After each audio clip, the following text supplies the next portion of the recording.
Hi there, I'm Billy, and this is the next video in my series for my experiences with ERP, which is Exposure Response Prevention, and OCD counseling. I had a session with my counselor earlier today, and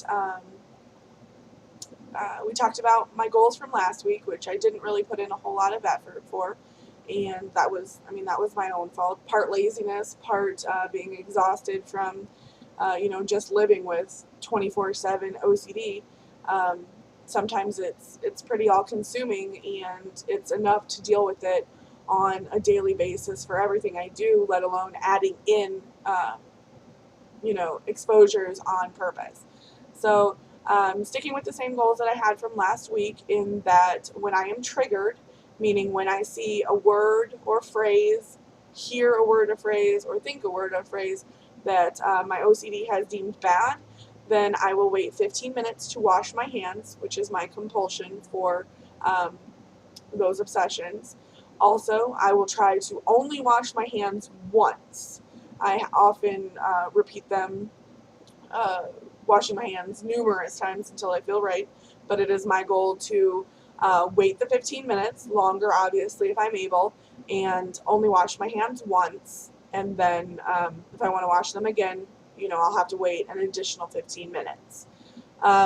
Also, I spoke with her about how I involve other people in my OCD, meaning that I will ask my husband or son, my sister, my mom, to do compulsions for me to reduce my anxiety, such as turning lights on and off, turning water on and off, calling people back, retracing their steps, sitting down in chairs.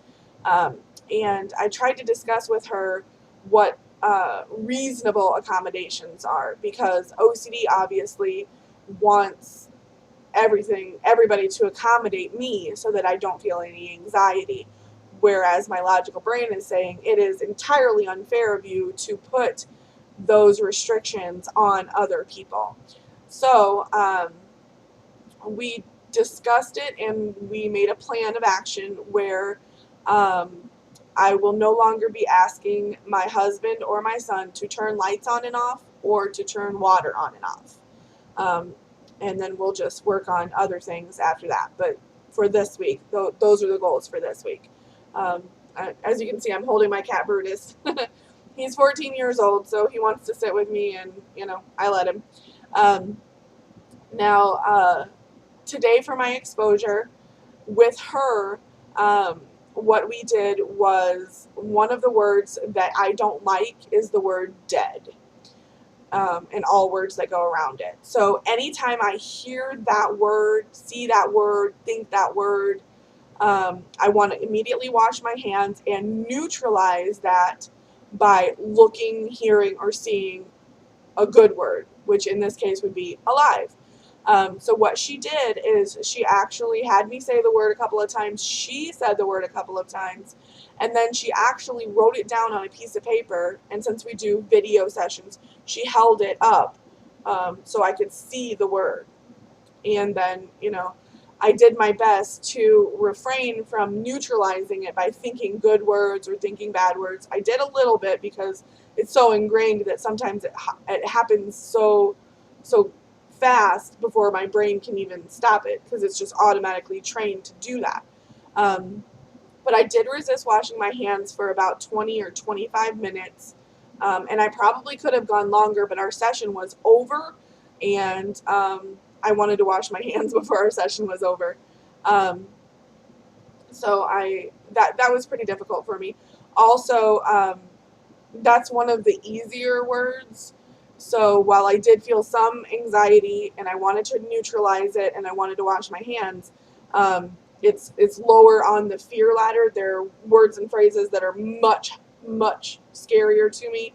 And I kind of, while I was doing this exposure, my mind was wandering, thinking, oh great, eventually I'm going to have to look at and hear and say these horrible things that are even harder than this. So rather than feeling confident and good in myself that I was able to tackle this one, I'm obviously just worrying for the future, which, is kind of a combination of OCD, um, and anxiety, and, just going through this. So, um, it was hard, but the anxiety did come down quite a bit.